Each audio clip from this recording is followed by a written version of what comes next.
Digital audio health by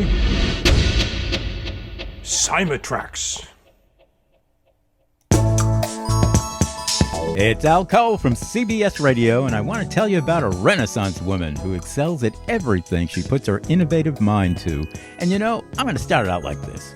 What would you say if I told you that I was going to introduce you to a lady who is a very successful business entrepreneur and a world-class creative force as a realtor, interior designer, hosts charity golf tournaments for wildlife, and is the cutting-edge author of the stunning Magical Forces Within? Well, Al, I'd say make the introduction, brother. I've just been dying to learn some of all of those things from somebody who sounds like a real magnetic lady. Well, you're in luck because not only can you learn about the fabulous life accomplishments of this woman, whose name happens to be Rhonda Grant, but week in and week out, Rhonda will introduce you to some of the most exciting guests on the planet as she hosts her own awesome podcast, The Rhonda Grant Show, on Contact Talk Radio. Week to week, Rhonda skillfully weaves the magical forces within her with the extraordinary discoveries in the sometimes ordinary lives of her guests who blossom before your very eyes through the guidance and know-how of such a skilled and sensitive host as Rhonda Grant. You got to check it out. Check out all the action at rhondagrantauthor.com. That's rhondagrantauthor.com to witness the extraordinary discoveries in otherwise ordinary lives. And I hear some of you asking right now, well, Al, how do you know all this? I'll tell you. It's because I weave some of the same magic on my own nationally syndicated show called People of Distinction. It's all about humanity at its best. Every guest with extraordinary things to say about the magical forces within life itself. Get it? So check them out. The Rhonda Grant Show, Extraordinary Discoveries in Ordinary Lives, and People of Distinction, created by me, Al Cole from CBS Radio, now hosted by my amazing son, Benji Cole. You can check out People of Distinction on Apple Music or email me for exciting updates on my music and my books too, especially Romance for Women on Amazon. Email me at al@alcoholic.com. You heard me right. That's ALCOLEHOLIC.com. And I really want to thank my CBS radio listeners for coming up with that handle, Alcoholic. Seems like from day one, my listeners have been saying, Al, we love what you're doing there, brother. In fact, we're hooked on it. We're alcoholics. So here we go in classic form with a swing of a golf club as she hosts another charity golf tournament for wildlife and another incomparable Rhonda Grant show. So all together, everybody, here's Rhonda. Thank you for tuning in. You are listening to the Rhonda Grant Show right now, and I have many great guests on this show, and I have a great guest coming up. If you've been searching for a deeper meaning in your life, go to Amazon and pick up my book, Magical Forces Within. You know, we're all ordinary people having extraordinary experiences, and we have a fantastic guest on the show today, Howard Berg, world fastest reader and executive member of Howard Stephen Berg Learning Systems. We are going to find out more about his extraordinary experiences. Howard Berg is the world's fastest reader, Guinness, and has sold over $67 million in programs. A best-selling author, Howard has lectured around the world, including training the Royal Thai Army and the U.S. Special Forces at Fort Bragg. Students as young as 11 are using his program to ace college courses. Fortune 500 companies and others hire him as a trainer and speaker. He majored in psychobiology at SUNY Binghamton. Howard has appeared on over 2,000 radio and TV shows around the world, and we're so pleased to have him on the show. Welcome to the Rhonda Grant Show, Howard. Thank you for having me. You're welcome. It's 2001 now. It's 2001 now, yes. Thank you so much for joining us. Was there anyone or anything that helped guide you on the path that you're on right now? Quite a few things. I don't think anyone really succeeds on their own. I think that's a myth. Yeah. There's so many talented people. Like Elvis was singing a country fast till he met the Colonel. It wasn't that he had a better voice, but the colonel knew more about business and how to leverage his talent. I think my mom was a big influence in my life. She encouraged me. I was very young. I was a professional singer when I was 9. Wow. He would put me on stage. And I was singing Temple in 1961. I was getting $3,000 for 10 hours of work on the holidays. And my dad made $10,000 working 6 days a week, 12 hours a day. So $3,000 back then, that was really good money in 1961. And I got over any stage fright or anything by being on stage all my life. It just seemed natural to me. That's where I wanted to be. I had very good teachers in college as well. But I'd say what really shaped me was adversity. And I think often the things that make our lives miserable when we're young are what make us who we are when we're older. I grew up in the projects in Brooklyn. It was a very violent environment. There was a lot of gangs, and I was mugged over 100 times. It was normal, just part of your day. You got beat up. Boy. So that's my wife's dog. So hope you don't mind them. I found the safest place in my neighborhood was the library, because gang kids would rather be dead than go to a library. So I read a lot because it was the safest thing to do. And I had college reading when I was 11. I went to the State University of New York, Binghamton, as you mentioned, when I was 17 to major in biology. Well, in the second half of my junior year, I read a book by Konrad Lorenz on ethology, which is part of psychobiology, the biology of behavior. Not psychotic biology, that's Frankenstein. Yes. And I got interested in that branch. I went to the dean. I said, I want to major in psych and bio. He said, you only have 1 year left. You had no psych courses. I have to do the whole 4-year program in 1 year and finish bio at the same time. I also had 3 jobs. I was working 18 hours a week. He said, you're not smart enough. And that's when it hit me. They don't teach learning in school. They tell you what to learn, why to learn. What happens when you don't learn? But you hear a song on the radio once, you remember it your whole life. I said, it's got to be a way to learn things, the way you learn songs. And I got up to 80 pages a minute. I did the psych program in 1 year. I took the graduate record exam in biology. So I read like 48 books in 3 nights that I was reviewing, like biochemistry, cell physiology, genetics, plant systematics, not the lightest reading. No, not at all. No, I got 3 questions wrong. So I was in the 99th percentile in the world. I got an 800.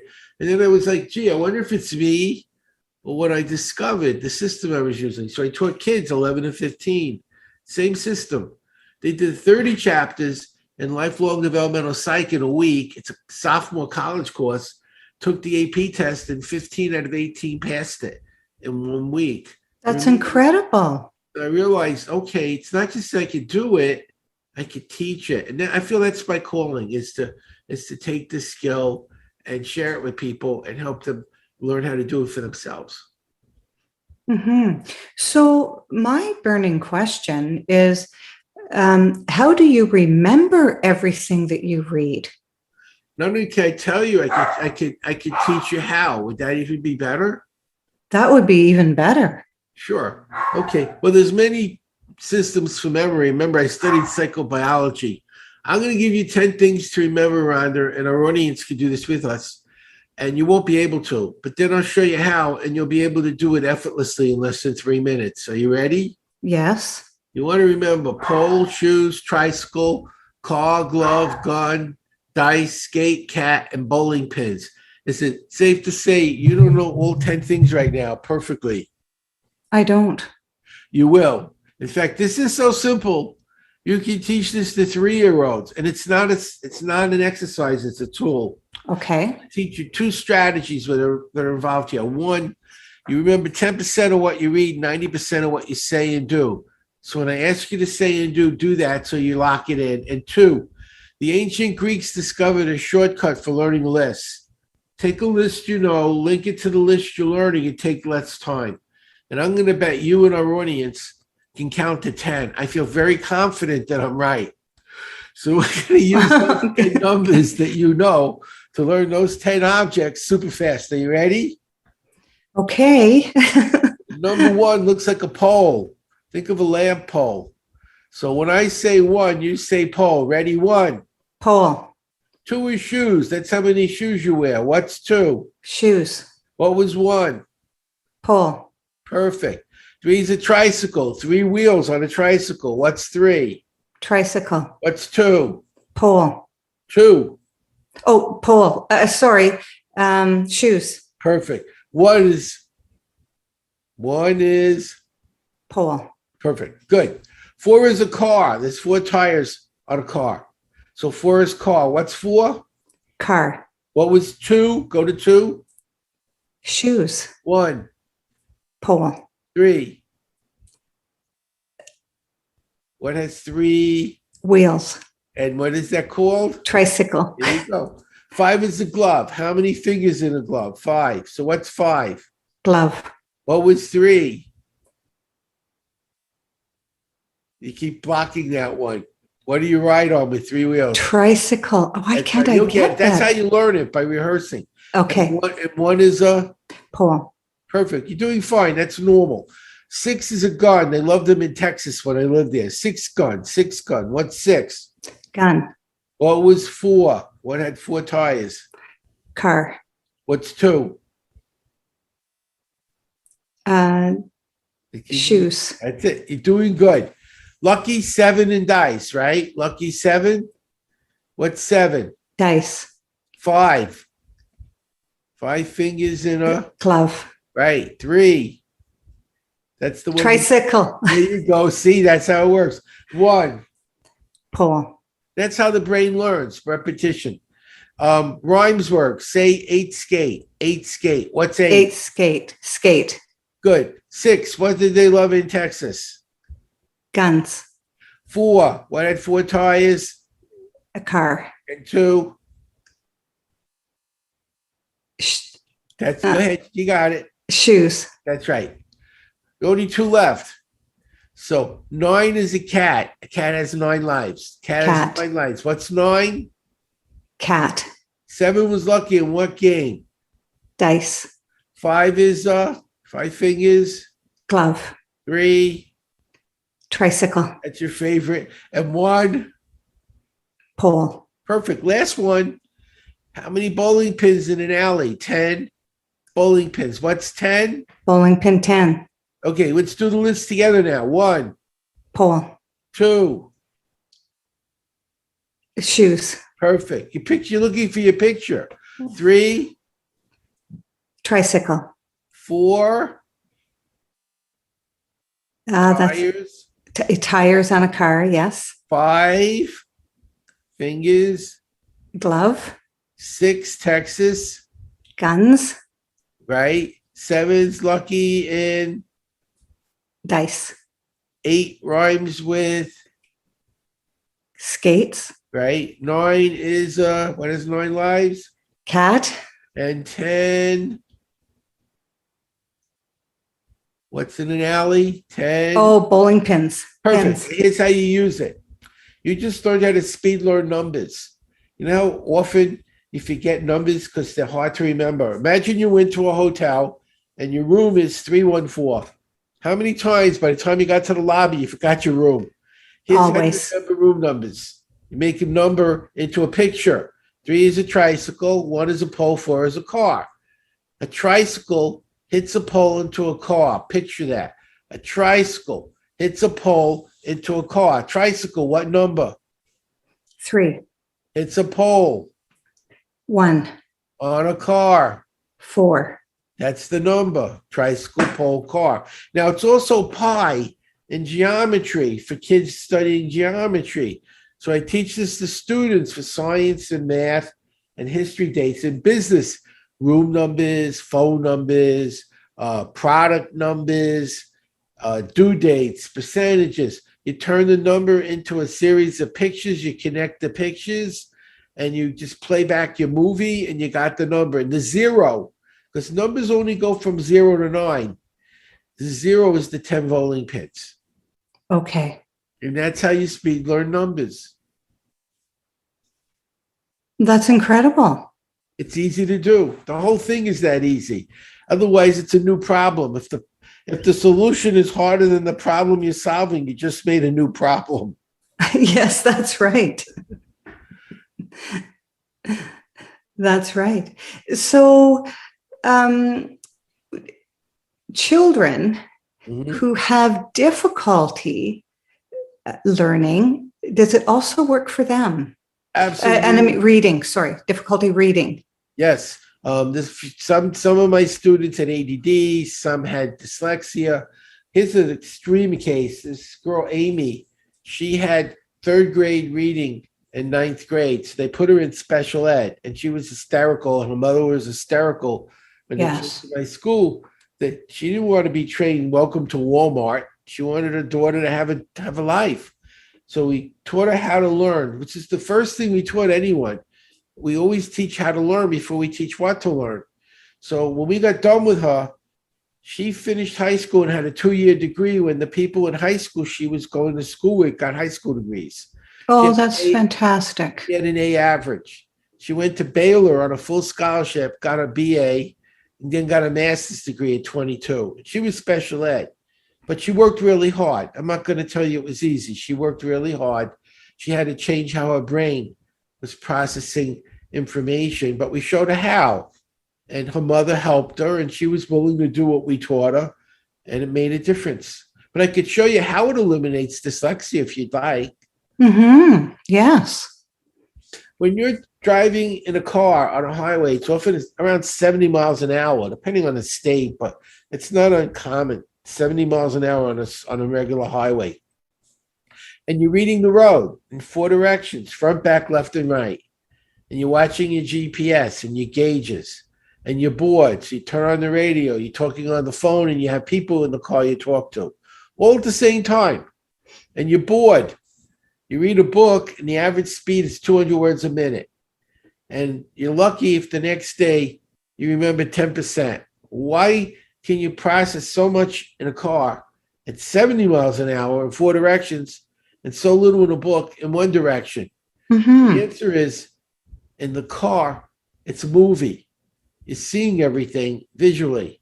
In a book, it's like someone's in the back of your head talking 1 word at a time. You're listening to the page with your eyes. I'm teaching people how to see the movie in the book that they see in the car. And then what you do is you play the movie back, and the movie has all the information. And so you see dozens and dozens of things in the movie, and you just convert it back to words. And you're able to remember huge amounts of information faster because vision is more powerful than hearing. Hearing is digital. You hear 1 word at a time, or you hear a song 1 note at a time. Whereas visual, a painting, you see it all at once. And a book is more like a painting than a song, but we learn it more like a song than a painting. And I've learned how to teach people to change that. And how did you teach them how to change that? Several things. Okay. All speed reading programs use mechanics. The problem is they have to read fast all the time or they lose it. And you can't read fast all the time. When you're learning something new and you slow down, you would lose your speed. I was on MSNBC when it first launched with Dick Cavett. He told me a funny story after the interview. He'd interviewed Woody Allen. And Woody told him he took Evelyn Woods and read War and Peace in 5 minutes. And it's an enormous book. And he said, that's incredible. What do you remember? And Woody said, it's about the Russian Revolution. That's it. That was speed reading. It's a bio book. I didn't learn any biology, but it's a bio. It's a calculus book. Don't ask me to do any calculus. Yeah. It is. That wasn't what I needed. I needed to learn 6 science books at the same time. So I'll show you one of the things I did that allows you to read faster with good comprehension and slow down when you need to. And one of the key elements in comprehending text is called schema. And rather than tell you what it is, I'll demonstrate it. I'll give you a passage that has no schema, and watch how confusing it is. Then I'll put a title on, 1 word that has schema, and instantly everything makes sense that doesn't make sense the first time. Are you ready? I'm ready. This is the schemaless text. This is an easy thing to do. If possible, you could do it at home, but you could always go someplace else if it's necessary. Beware of overdoing it. This is a major mistake. It may cost you quite a bit of money. What am I talking about? You have no idea, right? Mm-hmm. I'm going to say it again. This time I have a title, one word, and watch how everything makes sense with the one word. Laundry. This is an easy thing to do. If possible, you could do it at home, but you could always go someplace else if it's necessary. Beware of overdoing it. This is a major mistake. It may cost you quite a bit of money. By teaching people where these schematic clues are, they can go 2, 3, 4 times faster with better comprehension and very technical material like bio, math, accounting, law, any type of material, and learn it and not just read it faster. And that's one of the things I do. And I do a few other things which I'd be happy to show you as well. Yes, we'd love to. Our listening audience, I'm sure they're listening intently. So if you have some more skills to teach, I'm sure we'd love to learn them. Well, I could show them how to read about 20 to 40% faster in like 90 seconds, if that would help. That would really help, Howard. Okay. So here's what you want to do. Pick a book you've read and understood, preferably nonfiction. Since you already know the book, there's only one thing that can confuse you, how fast you read it. So you already know that that's the only thing that can make it confusing. So go to the book, time yourself with a minute, and read normal. Don't do anything different than you do now. And when the timer goes off, take a pencil, mark off where you are. So you've measured, that's how far I read now. So we have a baseline. Yeah. Now for the magic. Are you ready, Rhonda? I am. Go to the second chapter. Take your hand and go one line at a time with your hand going across from left to right margin. And this is the key. With your eye following your hand as fast as you could comprehend. Keep speeding up till you don't know what you're reading. That's when you know it got too fast, because you should know what you're reading. You read this already. Then slow down just enough so the comprehension comes back. So you're going as fast as you possibly can, moving your eye one line at a time, left to right with your hand. No faster than you could read, no slower than you could read, as fast as you could read with comprehension. After 5 minutes, go to the first chapter where you tested yourself, and test yourself for a minute using your hand as fast as you could comprehend, and you'll go 20 to 40% further just doing that one change. Wow. And so it's just practicing it. Practicing and learning all the skills. I'll tell you what I do differently. Okay. Speed reading programs are about speed reading.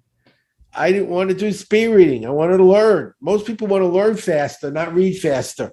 So how did I do that? First, I figured out what to learn. How many times did you take a test and nothing you studied was on the test? Everything else was.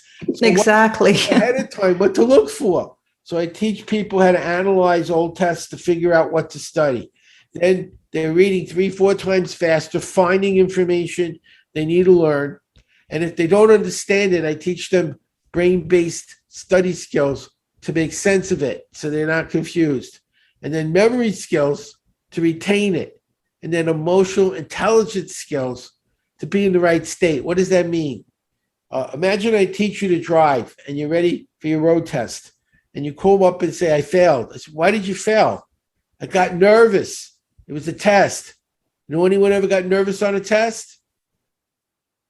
Mm-hmm. What does it do to your performance? It's gone. It decreases it. So that's why I was teaching the Green Berets how to create states, Mm-hmm. how to create emotional states. In fact, I could do one with you if you'd like. And so by teaching people how to get in the right state, they're able to stay calm while taking the test and use all the information that they learn. Mm-hmm. Would you like to learn how to do something like that? Yeah. So so what you're teaching is the state of mind that you need to be in Yes. order to learn. Okay. Thank you. And that's one of the main reasons people fail. They get nervous. They get frustrated. They get tired. When you're taking one of those long 3, 4, 5 hour tests, half the people at about 2 hours in think, I don't care anymore. I just want to go home.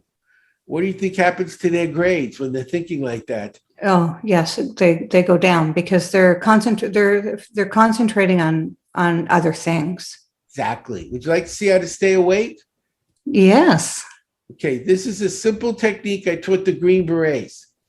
Now we know the left side of the brain controls the right and the right the left. So do this with me. Take your left hand, touch your right shoulder, and then take your right hand, touch your left shoulder, alternating. So it's like the Macarena without the music. Now, ideally you should stand, but I know we're at microphones now, so we can't. But later when you do this, stand up and touch your left hand to your right knee and your right hand to your left knee. You could do it seated right now. So you're touching left to right knee, right to left knee. Okay. And standing, the knee moves. So both sides of your brain are doing something. Now grab your thumb in your right hand and like a fist and say this like you mean it. I feel great. Yes. Like you mean it. I feel great. Yes. No, I feel great. Yes. I feel great. Yes. Yes. Because if you go, I feel great, that's what you'll feel. You want to feel great, not great. Yes. So now we're going to do 3 sets of these. And when we're done, I'll show you how to instantly wake up. Starting with the shoulder taps at my speed. Ready? Do 6. 1, 2, 3, 4, 5, 6. Knee taps. 1, 2, 3, 4, 5, 6. How do you feel? I feel great. Yes, perfect. This time a little faster. Ready? 1, 2, 3, 4, 5, 6. Knees. 1, 2, 3, 4, 5, 6. How do you feel? I feel great. Yes. As fast as you can go. And if you're standing, move away from the table. Ready? Yes. 1, 2, 3, 4, 5, 6. Knees. 1, 2, 3, 4, 5, 6. How do you feel? I feel great. And I'm Yes. moving away from the microphone. What do you know what happens when you do this 3 times? What happens? Nothing. Now you probably would like something. I feel great though. I do. It's like tapping. It's what's that? I'll show you how to make it work now. Remember Okay, Pavlov? He rang. That's ahead. my rotary bell. He rang a bell. He fed a dog. He rang a bell. He fed a dog. He rang a bell. The dog drooled. You don't want to drool. You do want to feel great. Studies show it takes 90 days to form a habit. So every day you do the slow, medium, fast, and every time I feel great, yes. Now you're in an important meeting. You need a burst of energy or a test, or you're driving in traffic. You don't want to stand up and tap your shoulders. They'll think you're out of your mind. You grab your thumb and you say to yourself, I feel great. Yes, that's your bell. That's the conditioned stimulus. Every time you did it for 90 days, you woke up because you stimulated your brain. And that's what I was teaching these young men in the military. You can use it now when you're taking an exam, going into a boring meeting, having to drive home in traffic. You get tired. It'll wake you up instantly. Yes. Well, it's just wonderful. You are listening to the Rhonda Grant Show, whose podcast has been treated with digital audio health by Cymatrax. And I'm speaking with Howard Berg, who is the world's fastest reader. And he is he's teaching me a lot of great skills and techniques. And I hope that you're joining in with us. How many people connect with you, Howard? Oh, I'm always busy. Yes. And so how many, do you have a website? Yes. Berg Learning, BERG learning.com, Berg Learning. Some of the lessons are free. They can try them for no risk. And we guarantee they're going to at least double the reading speed. We have reading, writing, memory, and math. And it'll help them do better at work because it's an information-based economy. Every decision is based on what you know. If you have more information, you'll make better choices. It'll also help them to help their kids do better in school. We have 11-year-olds in college getting A's in a week. And if you're older, I'm 72, it'll help you keep your brain fit as you get older. So it's the same skill. The difference is the professional reads a spreadsheet and the kid reads a bio book. But reading is reading, memory is memory. It's just what you read that's different in different ages. But how it's done is the same skill. So it works for everyone. So you can get it for your business and give it to your kids as well. Mm-hmm. What I love is that you're combining a lot of different tools in order to help people accomplish this. And I had never thought of combining a bunch of different tools like that. It's just incredible what you're doing. Would you like to see how to be a genius? I would like to see how to be a genius. That's a program I'm working on now. We finished the content. We just haven't put it in video yet because we try to keep the quality of all our programs at a high level, but Yes. the content's done. So genius, there's actually 3 types of learning: literal, implied, and inferential. That's psychology. Literal, implied, inferential. Let me explain what they are. Literal is what you see. Implied is what they presume you know. So if they said the man drank a glass of water, they expect you to know what water is, what a glass is, and what a man and drinking are. They don't explain it. And inferential is the deeper meaning, the significance. So let's do a little experiment, you and I and our audience, and see how genius works. Is that good? Yes, that's good. I want you to picture a circle, big circle with a dot in the middle. So what are you seeing right now? Just literally, don't interpret it. A circle with a dot in the middle. Thank you. How interesting is that? Be honest. Well, it's not that interesting, but it's Thank interesting. you. Mm-hmm. That's the right answer. You don't Thank you. Great. I'm doing great. That's how most learning is.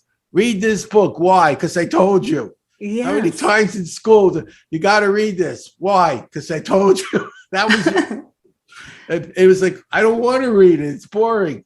You have to read it. So that's literal learning. You learn the names. I'll give you an example. You say in 1492, Columbus discovered the New World. And they'll ask you a question. What year did Columbus discover the New World? Oh, 1492. Oh, you're a genius. No, you just memorized a bunch of words. You have no idea what you're telling people. In my school, they would have to be able to say, what was the impact of Columbus's discovery on the indigenous tribes, on Europe, on the religious beliefs, on the economics, on colonialism? Now you write an essay. That's a whole different thing than the name of a person in a year. So level 2, that circle with the dot is a symbol. It's the symbol of the sun in astronomy. And because many years ago, astronomy and astrology were the same, they're not anymore, obviously, but they once were.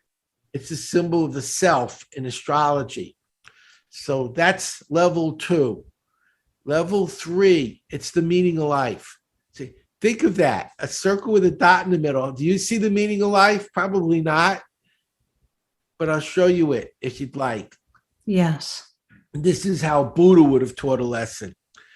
A point is infinitesimally small. Wherever you look around you, there's an infinite number of points. They're all invisible. So a point is also the symbol for spirit or God, something that's everywhere you look and invisible. No matter where you look, it is, and no matter where you look, you don't see it. Mm-hmm. A point. A circle is a boundary. Everything inside the circle is you, the self. Everything outside the circle is not you, not self. What does it say? Inside every circle is a dot, which is spirit. It's saying everything is one thing. Everybody is spirit. Everybody at the center is this one thing looking at itself. We look different, we think different, we act different, but at our root, in our essence, at our center, we're all one thing. And when you realize that, then brotherhood isn't just a euphemism. You are the brother. We're only as good as the weakest link in our race, the human race. The human race is an entity, and we're all one cell in that huge entity called humanity. And at the center of each of us is this connecting force, the spirit that unites all of us as a single thing. Is that more interesting than it's a circle with a dot in the middle? Oh, that's profound. That's incredible. Thank you. That's genius. And I'm going to show you how that works in the real world if you'd like. Yes, please. Think of Steve Jobs. Everyone saw a cell phone. Back then, it looked like Captain Kirk's communicator, if you remember. Yes. He said, hey, I could put a monitor on a chip, and I can make a little computer that does telephone calls. How did that work out? He called it an iPhone. I think he made some money with that. And he said, I can make it bigger, like the size of a sheet of paper. I'll call it an iPad. How did that work out? Pretty well. Here's another good example. The richest man in the world is Jeff Bezos, correct? Yes. His business model is hundreds of years old. J.C. Penney and Sears at the turn of the 20th century, at the end of the 19th century, they came out with a catalog because we were seeing a great migration to the West, and a lot of people were moving into areas with not a lot of stores. So they would order from J.C. Penney or Sears what they needed, and the railroads would deliver it to Wells Fargo and bring it to them. It's a very, very successful business model. Jeff Bezos did what? He put a catalog online. Sears and J.C. Penney are on the verge of bankruptcy.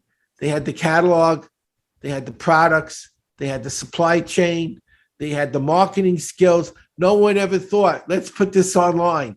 Mm-hmm.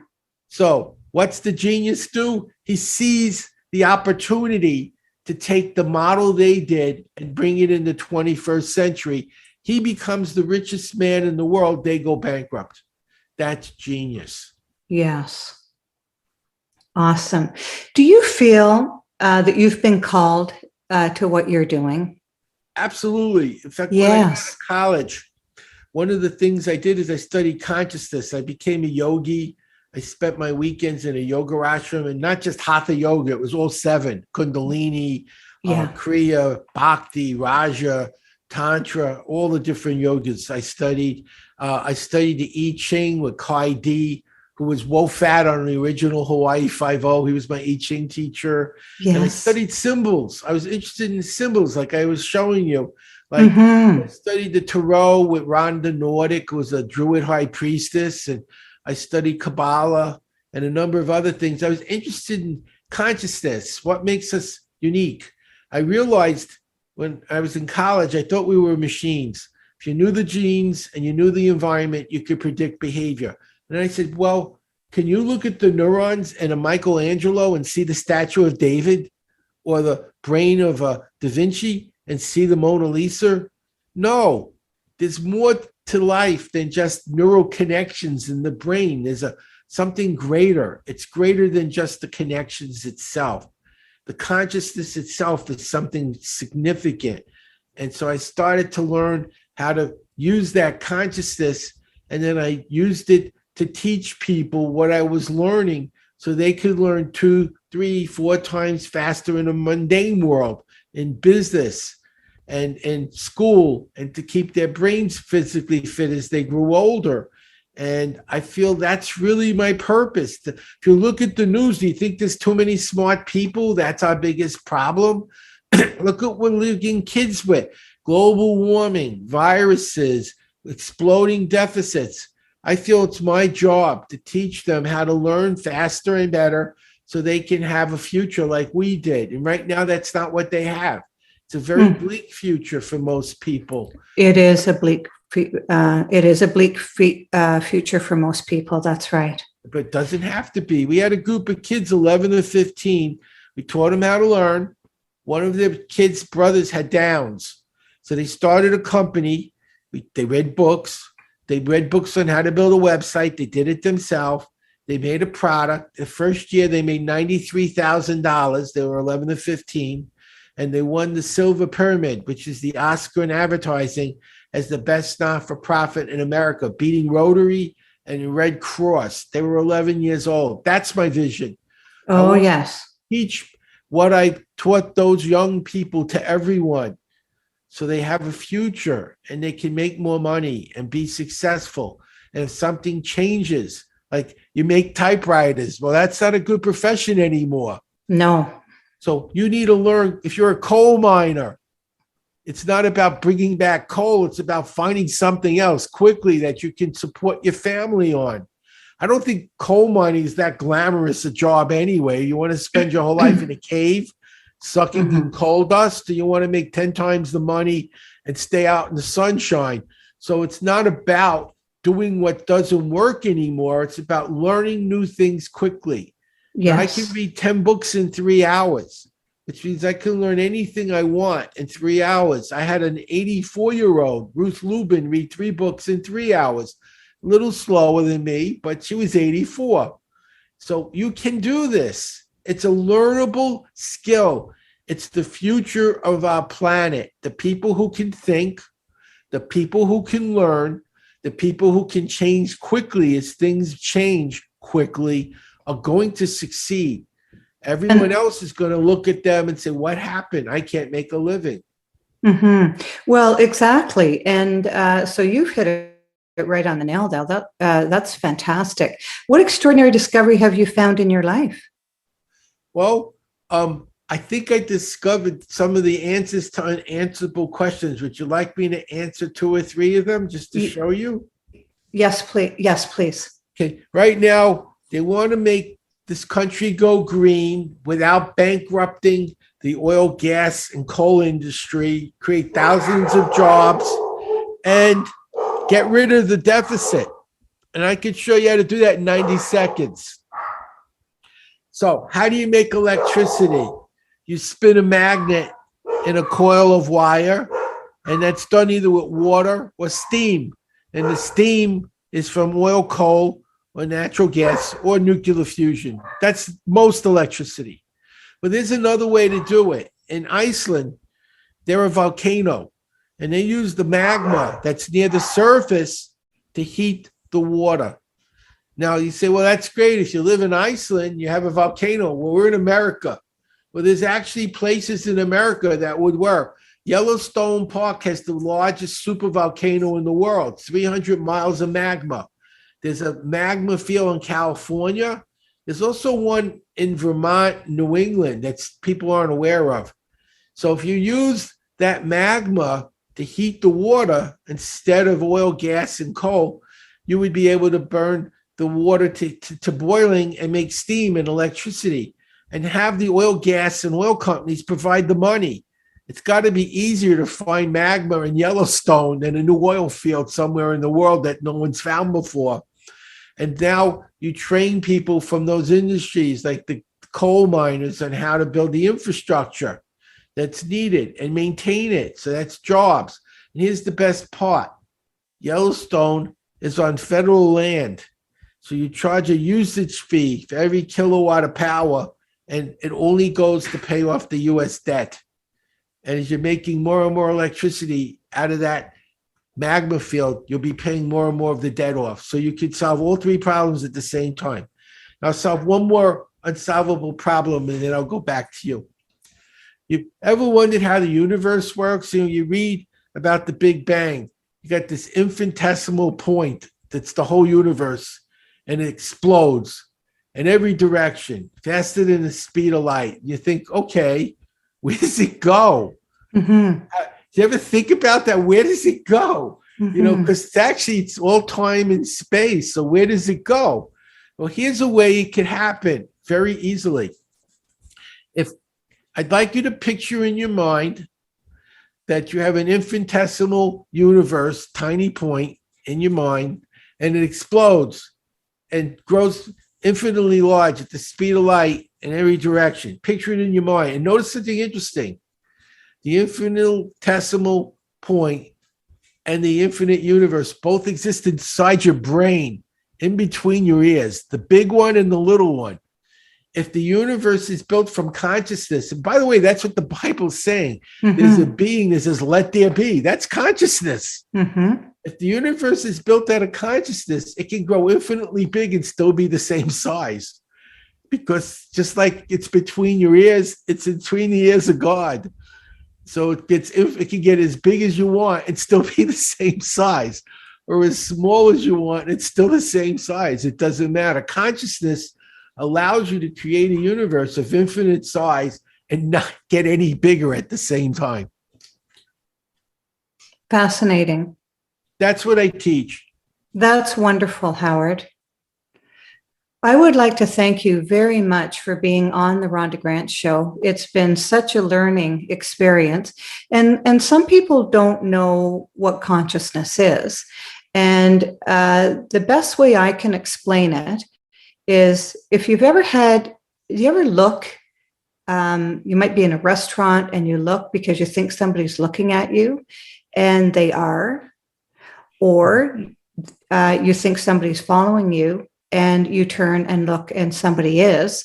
And so the people who, I just have to think about this for a second, the people who are detectives, they actually teach them not to look at the person that they're following, because the consciousness of that person will recognize that they're following them and turn and look. And that's how our hunter-gatherers, that's how we ended up being human beings, is because we had that innate ability right from the get-go. And that's how we survived, because we knew if we were being hunted.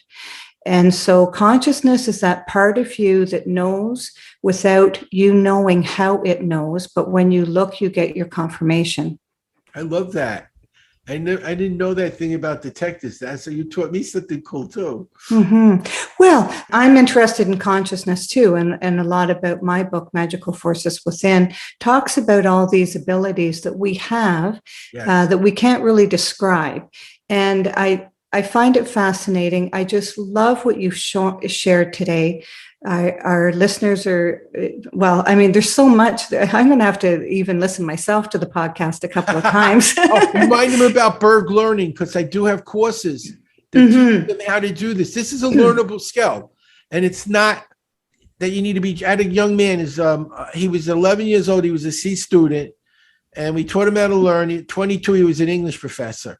Another one graduated college at 16 with a 4.0 economics degree, master's in math at 19, 397, professor at Yale now. Another did 4-year college in 6 months. Another passed the bar at 19 in California. I can go on and on. It's just incredible. Yeah, it's just incredible. Mm-hmm. So go to Berg Learning. You can learn to do this, and I'll help you. We have a support team. We'll make sure you learn it, and you'll be able to do amazing, amazing things. And so your website again is berglearning.com? Yes, B-E-R-G, because there's more than one way to spell the word Berg. Yes, B-E-R-G. That's right.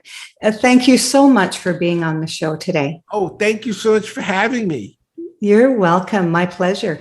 Theme song coming up for the Rhonda Grant Show, Sun on the Water, is composed and performed by my friend John Park Wheeler. This is Rhonda Grant with the Rhonda Grant Show, author of Magical Forces Within, Extraordinary Discoveries in an Ordinary Life, inviting you to look for the magical forces within yourself today and every day. Thanks so much for tuning in. Thanks for tuning in to the Rhonda Grant Show with your host, Rhonda Grant. If you would like to find out more information about Rhonda and her upcoming guests and the work that she does, go to her website, rhondagrantauthor.com. That's rhondagrantauthor.com.